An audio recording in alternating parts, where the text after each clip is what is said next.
당신은 언제 마지막으로 아내를 진심으로 바라보고 따뜻하게 만져주셨습니까?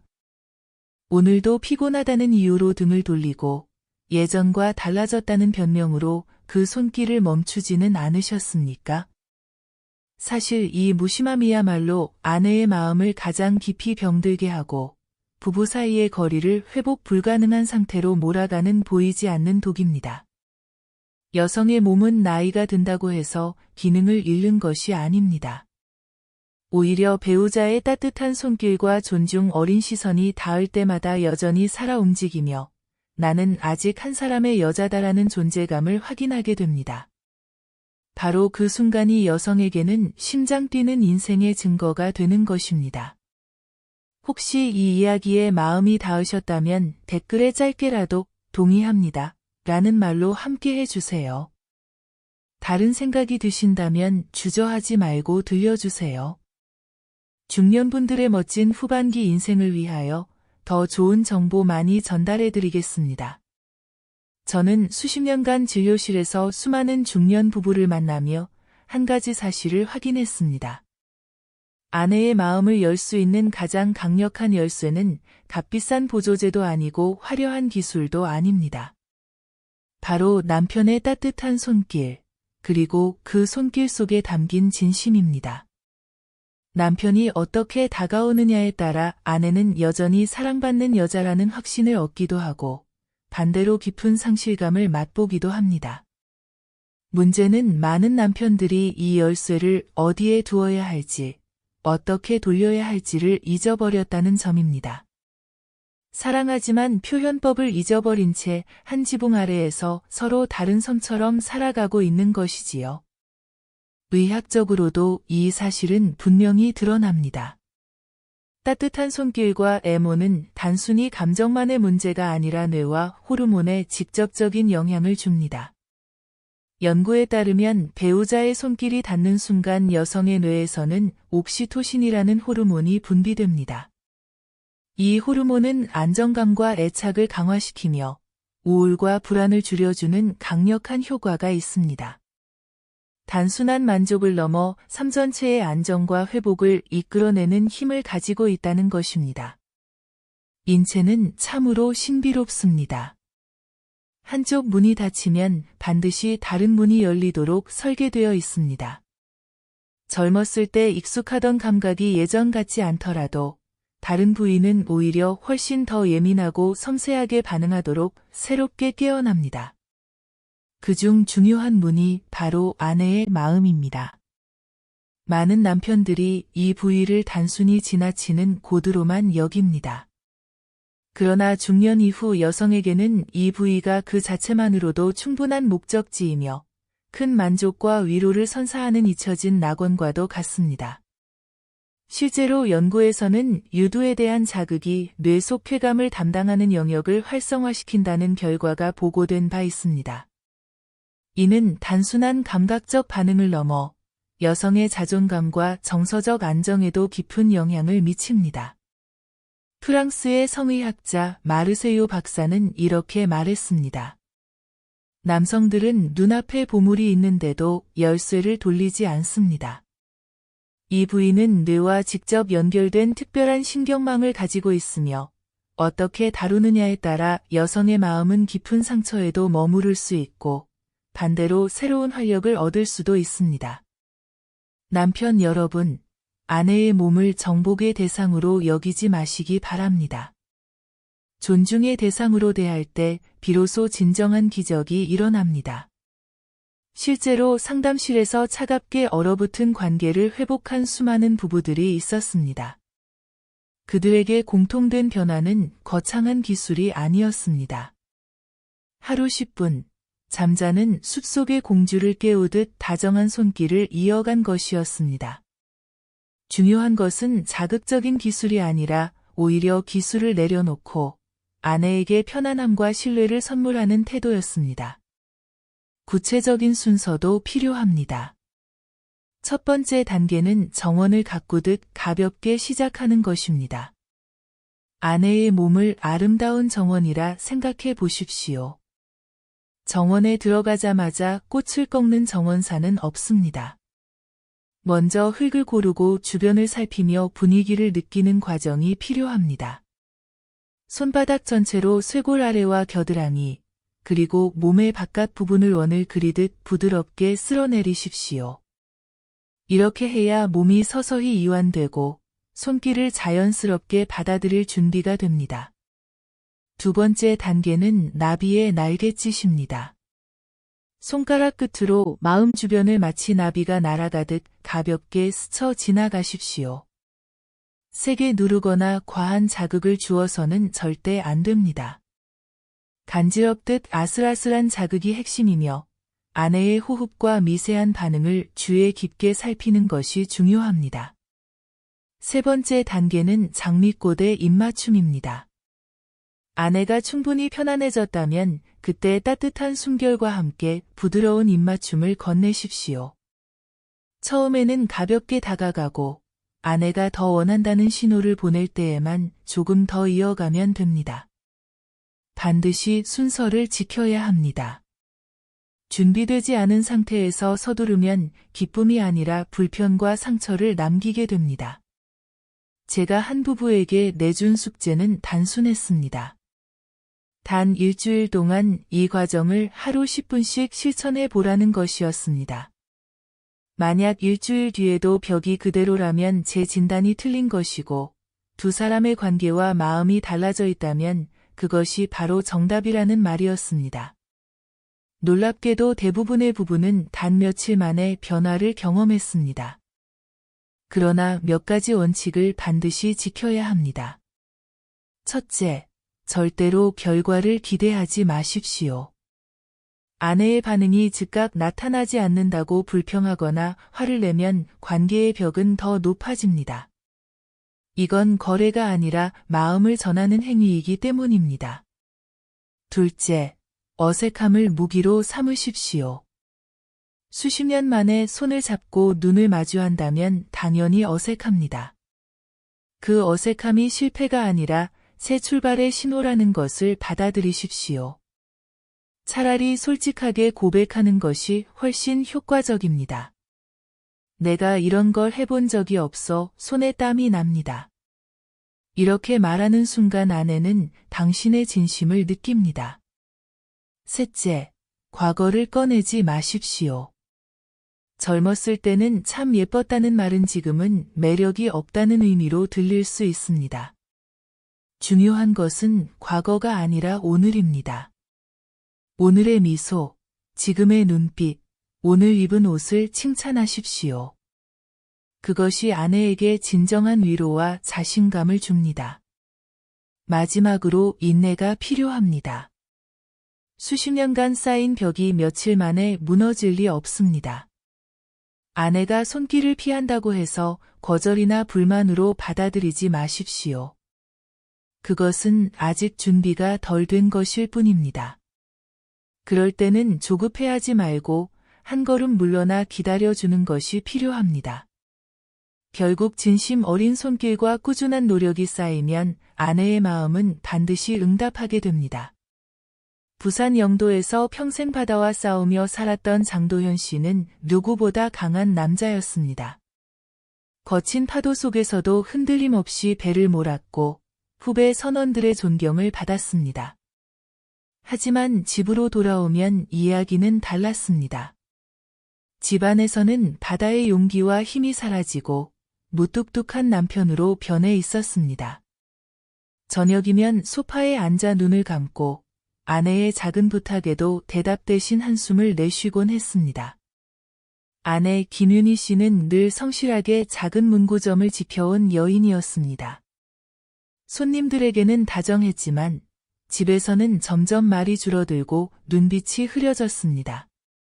겉보기에는 문제없는 부부처럼 보였지만 두 사람 사이의 공기는 점점 싸늘해지고 있었습니다. 윤희 씨는 속으로 이렇게 토로했습니다. 나는 아직 여자인데 왜 아무도 알아주지 않을까? 진료실에서 장도현 씨는 결국 고개를 숙이고 말했습니다. 사랑하지 않는 것이 아닙니다. 오히려 너무 사랑하기 때문에 더 다가가기가 두렵습니다. 예전처럼 손을 얹었다가 아내가 불편해할까 봐 겁이 나고 혹시라도 상처가 될까 싶어 차라리 아무것도 하지 않고 있습니다. 그의 말은 단호한 선장의 목소리가 아니었습니다. 오히려 길을 잃은 한 남편의 솔직한 고백이었습니다. 그가 다시 배운 것은 바다의 항로를 찾듯 아내의 몸과 마음에도 새로운 지도가 필요하다는 사실이었습니다. 그날 이후 그는 손을 잡을 때마다 먼저 물었습니다. 오늘은 괜찮을까? 불편하면 바로 멈출게. 그 단순한 말 한마디가 아내의 굳게 닫힌 마음을 서서히 열기 시작했습니다. 저녁 차를 마시며 마주 앉아 손을 맞잡고 길게 호흡을 맞추는 습관을 들이자 놀라운 변화가 찾아왔습니다. 오랜만에 아내가 먼저 웃었고 거울 속 표정이 조금씩 밝아졌습니다. 차가웠던 침실은 서서히 따뜻한 여백으로 채워졌습니다. 수원 장안구의 이재원 씨 부부는 또 다른 모습을 보여주었습니다. 이재원 씨는 회사에서 부하 직원들을 이끄는 위치에 있었고 말솜씨도 좋았습니다. 하지만 집으로 돌아오면 정작 아내 앞에서는 몸이 굳어버리곤 했습니다. 아내 박미소 씨는 도서관에서 아이들에게 책을 읽어주는 일을 오래 해온 분이었습니다. 평소에는 다정했지만 폐경 이후 찾아온 건조감과 불편감 때문에 남편의 손길이 다가오면 본능적으로 긴장하곤 했습니다. 남편은 잘해주고 싶다는 마음에 서둘렀고 아내는 편안하지 않아 몸을 굳히는 악순환이 이어졌습니다. 두 사람은 상담을 통해 새로운 약속을 했습니다. 오늘은 어디까지가 편안한지 서로 예고하고 중간중간 괜찮은지 확인하며 불편이 생기면 멈추자는 협정이었습니다. 작은 변화였지만 효과는 컸습니다. 아내가 편안할 수 있도록 보습제를 챙기고 조명을 낮추고 소파에 나란히 앉아 가볍게 어깨와 팔을 어루만지는 것부터 시작했습니다. 이재원 씨는 평생 처음으로 속도를 늦추는 연습을 했습니다. 손을 움직이다가 멈추고 잠시 여운을 남기며 아내의 숨결을 살폈습니다. 그 순간 아내의 긴장이 풀리면서 표정이 변했습니다. 그리고 뜻밖의 고백이 나왔습니다. 오늘은 마음께가 참 편하네. 그 말은 다음 단계로 가자는 신호가 아니라 거기에서 머물러 달라는 따뜻한 초대였습니다. 의학적으로도 분명한 설명이 가능합니다. 아내의 몸이 안심하면 뇌에서는 옥시토신이라는 호르몬이 분비됩니다.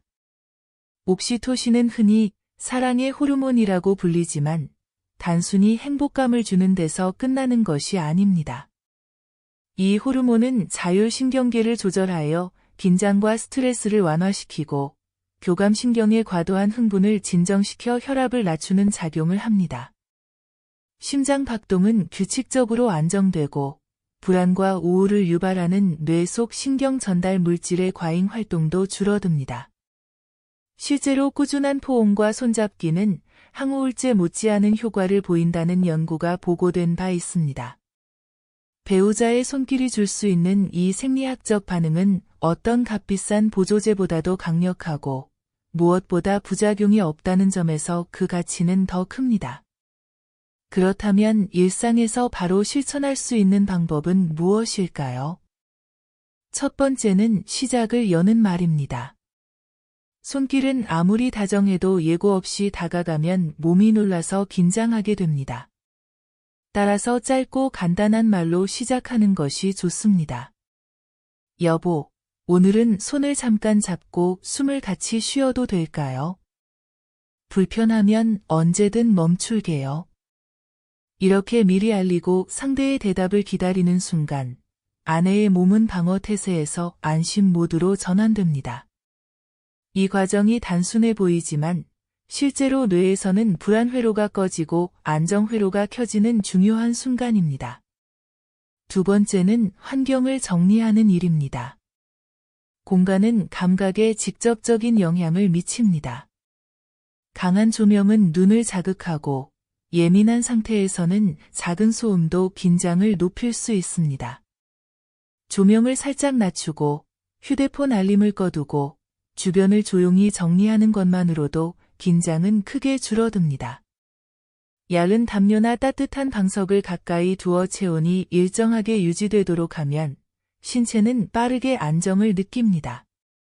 따뜻한 체온은 혈류를 개선하고 근육의 긴장을 풀어주기 때문에 접촉을 더 자연스럽게 받아들일 수 있습니다. 세 번째는 호흡과 손의 리듬을 맞추는 습관입니다. 손을 맞잡고 깊게 들이쉬고 천천히 내쉬는 호흡을 몇 차례 반복하십시오. 이때 손바닥은 넓게 사용하여 감싸듯 닿는 것이 좋습니다. 힘은 가볍게, 속도는 천천히 유지하는 것이 핵심입니다. 중요한 것은 멈춤입니다. 손길을 이어가다가도 잠시 멈추고 그대로 고요히 머무르는 시간을 주면 아내의 몸은 스스로 다음 신호를 보냅니다. 그 신호가 편안함이면 조금 더 이어갈 수 있고 불편함이면 즉시 멈추어야 합니다. 이 멈춤과 여백은 몸이 주도권을 되찾게 해주고 신뢰를 깊게 쌓아 올리는 토대가 됩니다. 네 번째는 말의 순서를 바꾸는 것입니다. 많은 남편들이 무심코 과거를 끌어옵니다. 젊었을 때는 참 예뻤는데, 예전에는 이랬는데 하는 말은 지금은 늙고 매력이 없다는 메시지로 들릴 수 있습니다. 반대로 오늘의 표정과 지금의 목소리를 칭찬하는 말은 즉각적인 힘을 발휘합니다. 오늘 웃는 얼굴이 참 곱습니다. 지금 목소리가 제 마음을 편안하게 만듭니다. 이 짧은 두 문장만으로도 아내의 어깨는 눈에 띄게 내려가고 긴장이 풀리게 됩니다. 뇌에서는 긍정적인 피드백 회로가 활성화되어 더 깊은 안정감을 느끼게 되는 것입니다. 마지막은 몸을 편안하게 하는 준비입니다. 몸이 불편하면 마음은 절대 열리지 않습니다. 샤워로 체온을 고르게 하고 촉감이 거슬리지 않는 옷을 입고 건조감이 예상되면 보습제를 미리 바르는 습관을 가지십시오. 이런 작은 준비만으로도 접촉의 질은 완전히 달라집니다. 필요한 경우에는 윤활제를 사용하여 마찰을 줄이는 것이 좋습니다. 통증이나 불편감이 반복된다면 반드시 산부인과나 전문의 상담을 통해 원인을 확인해야 합니다. 이는 단순히 편안함을 넘어 건강과 안전을 위한 기본적인 조치입니다. 이처럼 작은 변화들이 쌓이면 놀라운 기적이 일어납니다. 손끝의 따뜻함이 아내의 마음을 열고 반복되는 다정한 손길이 굳어있던 몸을 회복시키며 두 사람의 관계는 다시 살아나게 됩니다. 무엇보다 중요한 것은 기술이 아니라 태도입니다. 잘하려는 마음보다 진심 어린 존중과 꾸준한 반복이 결국 아내의 마음에 깊은 신뢰를 심어줍니다. 결국 관계를 다시 살려내는 힘은 거창한 선물이나 특별한 기술이 아닙니다. 꾸준히 손을 잡고 호흡을 맞추고 지금의 얼굴을 칭찬하는 아주 작은 습관입니다. 사람의 몸은 기억합니다. 오랜 세월 굳어있던 긴장도 반복되는 다정함 앞에서는 결국 풀리기 마련입니다. 수많은 부부 상담에서 제가 확인한 사실은 단 하나였습니다. 몸은 마음을 따라가고 마음은 손길을 따라갑니다. 당신의 손끝이 아내에게 가장 안전한 장소가 될 수 있고 당신의 눈빛이 아내에게 나는 아직 사랑받는 여자라는 확신을 줄 수 있습니다. 혹시 지금도 망설이고 계신다면 오늘 밤은 아주 작은 시작만 하시면 됩니다. 텔레비전을 끄고 마주 앉아 손을 잡는 것, 고마웠던 일을 한 가지 말하는 것, 그 후 잠시 침묵 속에 머무르는 것, 이 세 가지로 충분합니다. 내일은 오늘보다 조금 더 편안해질 것이고, 일주일 뒤에는 서로의 눈빛이 달라져 있을 것입니다.